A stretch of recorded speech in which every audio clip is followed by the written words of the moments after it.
Hello everyone, welcome back to my channel smile with Swagata.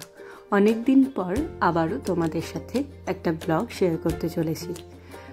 অবশ্যই এটা blog নয়, আমার ড্রিম প্লেসের একটা বড় ট্যুর। তো ব্যারাকপুর থেকেই আমাদের ট্রেন, প্রথমে আমরা যাব শিয়ালদা। শিয়ালদা থেকেই আমাদের রয়েছে রাজধানী। তো কোথায় যেতে চলেছি সেটা তোমরাই প্রথম গেস করো, তারপর আমি শেয়ার করছি। তো চলে এসেছি শিয়ালদা স্টেশনে। আমাদের ট্রেন ছিল 4:50 রাজধানী এক্সপ্রেস, যাতে করে আমরা যাব নিউ দিল্লি স্টেশন।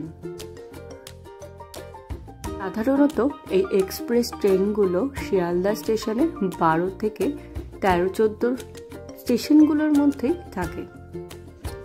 তো বসে বসে আমরা তখন ওয়েট করছিলাম কখন আমাদের ট্রেন আসবে। আমাদের পেছনে দাঁড়িয়েছিল দুরন্ত এক্সপ্রেস, যেটাও ওই একই টাইমে ছাড়তো। তো লাগেজ গুছিয়ে আমরা বসে বসে ওয়েট করতে থাকলাম ট্রেনের জন্য। তো চলো, অ্যাট লাস্ট আমাদের ট্রেনও চলে এসেছে। একটা রয়েছে শিয়ালদা টু রাজধানী এক্সপ্রেস আর হাওড়া টু রাজধানী। তো আমরা শিয়ালদা থেকে রাজধানীতে যাব নিউ দিল্লি। তো মাঝখানেই পরে বালির ব্রিজ, যেটা দেখতে ভীষণই ভালো লাগছিল। দক্ষিণেশ্বর মন্দিরটাও এই ট্রেনে গেলে দেখা যায়।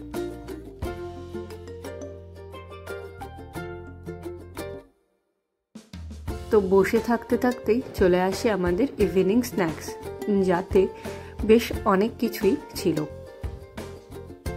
স্যান্ডউইচ, তার সাথে ছিল কচুরি আর মুড়িও, চাও ছিল বটেই। তো আমরা এখন পৌঁছে যাই ধানবাদ স্টেশনে। আমাদের এই রাজধানীর সাথে সাথেই দুরন্ত এক্সপ্রেসটাও চলছিল। তো চলো, অনেকটাই রাত হয়েছে।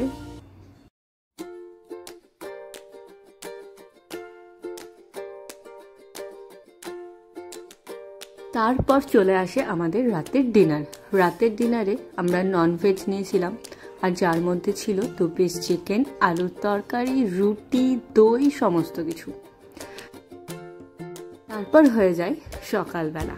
সকালবেলায় উঠেই আমরা ওয়েট করছিলাম কখন আমাদের ব্রেকফাস্ট আসবে, কারণ উঠেই খিদে পেয়ে যায়।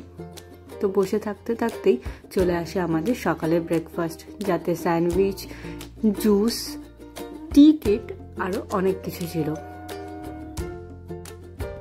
যে কোনো এক্সপ্রেস ট্রেনে গেলেই তোমরা ফুড আইটেমটা ইনক্লুড করলেই এগুলো পাবে।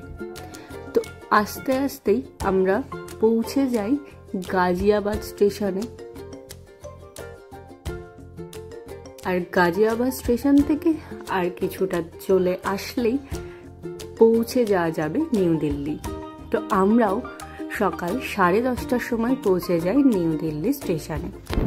স্টেশনে নেমেই ভীষণ গরম লাগছিল, কারণ আমরা অনেকটা টাইম এসিতে ছিলাম। কিন্তু কিছু করার নেই, যাচ্ছি তো শীতের দেশেই, তাই কোনো প্রবলেম নেই। তো আমরা নেমেছিলাম 13 নম্বর প্ল্যাটফর্মে, আর 13 নম্বর থেকে 16 নম্বর প্ল্যাটফর্ম দিয়ে বেরোলে সমস্ত ট্যাক্সি স্ট্যান্ড রয়েছে। আমরা আজকের দিনটা নিউ দিল্লিতেই স্টে করব, তাই সেখান থেকে আমরা চলে যাই গেস্ট হাউসে। তো অ্যাট লাস্ট আমরা পৌঁছে গিয়েছি দিল্লিতে। চারিদিকটা দেখে বোঝাই যাচ্ছে আমরা নিউ দিল্লিতে এসে পৌঁছেছি। অনেক উঁচু উঁচু বিল্ডিং আর মার্কেট প্লেস। তো পরের দিন আমাদের ফ্লাইট ছিল সকালবেলাতে, তাই সকালবেলায় রেডি হয়ে আমরা বেরিয়ে পড়ি 2 ঘন্টা আগে এয়ারপোর্টে যাওয়ার জন্য। তো আমরা বুক করে নিয়েছিলাম একটা ক্যাব, সব থেকে ইজি উপায়। অল টাইম ফ্লাইটে যাওয়ার জন্য 2 থেকে 3 ঘন্টা আগে বেরোনোটাই শ্রেয়, আর মেনলি যখন সেটা দিল্লির হয়, কারণ দিল্লিতে সকালবেলায় বেশ অনেকটাই জ্যাম থাকে। তো এয়ারপোর্ট ঢোকার আগে এই কালারফুল টানেলটা দেখে বেশ মনটাই ভালো হয়ে যায়।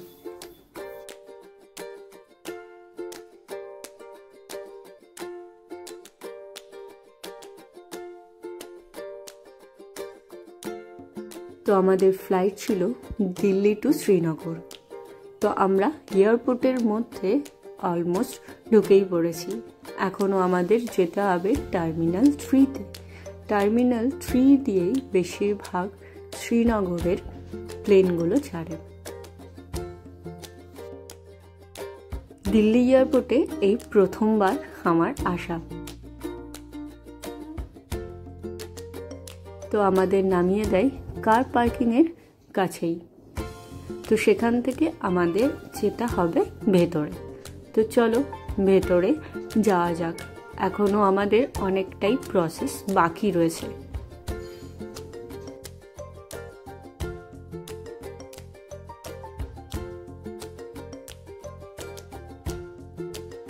তো চেকিংয়ের জন্য আমাদের যেতে হয়েছিল 5 নাম্বার গেটে। তো চলো যাওয়া যাক।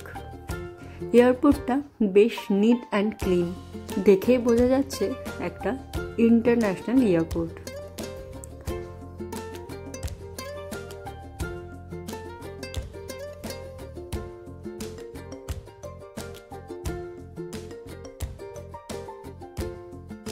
তো পেয়ে গিয়েছি আমাদের গেটটা ছিল 7B। ঢোকার সময় আমাদের টিকিট আর আইডি প্রুফ চেক করেছে। তারপর দেখছিলাম আমাদের ফ্লাইটটা দিয়েছে কিনা, তবে তখন তো আমরা খুঁজে পাইনি। তো চলে যাই বোর্ডিং পাস নিতে।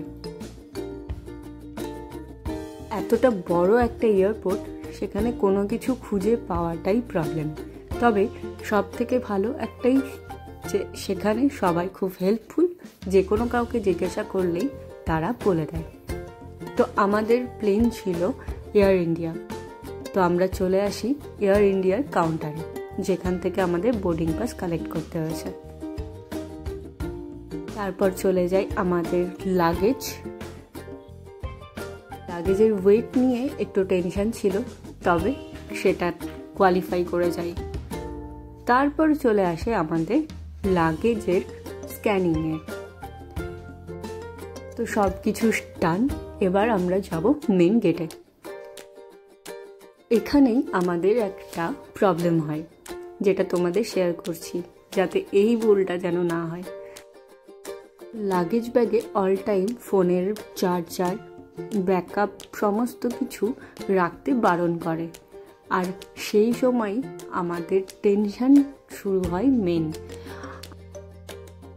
মায়ের মনে পড়ে যে আমাদের চার্জারগুলো তো লাগেজ ব্যাগেই থেকে গিয়েছে। তো কি করা যায়? ওখানে আমরা কমপ্লেন করি। তো ওরা বলে ওখান থেকে আমাদের কল করবে যদি স্ক্যানিংয়ের প্রবলেম হয়। তো ওই টেনশানেই আমরা পুরো জার্নিটা শুরু করার আগেই টেনশানে বসে থাকি। তো ওরা বলেছিল যদি প্রবলেম হয় ওখান থেকে কল করবে, আর যদি কল না করে তাহলে যেন আমরা আমাদের জার্নিটা শুরু করে দিই। তো টেনশনের মধ্যেও কিছু ক্লিপস তো নিতেই হতো। তো চলে আসে আমাদের প্লেন এয়ার ইন্ডিয়া। তো আমাদের কল করা হয়নি। তো রীতিমতো আমরা আমাদের জার্নির জন্য চলে যাই প্লেনে। দিল্লি থেকে শ্রীনগর যাওয়ার জন্য একটা আলাদাই এক্সাইটমেন্ট কাজ করছিল।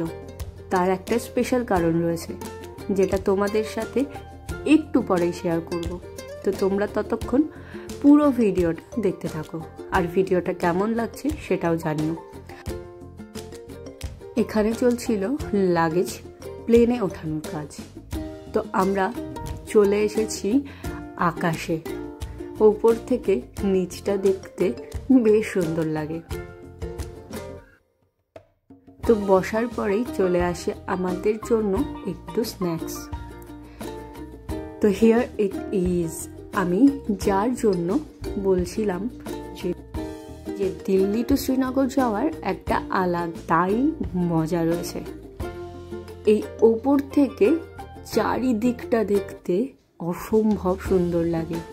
যেগুলো দেখতে পাচ্ছ সেগুলো হলো বরফের পাহাড়। দেখে তো কৈলাস মনে হচ্ছিল। চারিদিকটা বরফের পাহাড়ে ভর্তি, আর তার মধ্যেই রয়েছে মেঘের খেলা। কি অসম্ভব সুন্দর।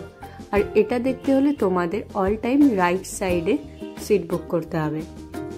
তো চলো, আমাদের 1 ঘন্টা 15 মিনিটের জার্নি শেষ। এবার আমাদের লাগেজ নেওয়ার পালা, যেটা হলো সব থেকে হেক্টিক একটা বিষয়। লাগেজও নিয়ে নিয়েছি, চলে এসেছি আমরা কাশ্মীরে। Welcome to Kashmir.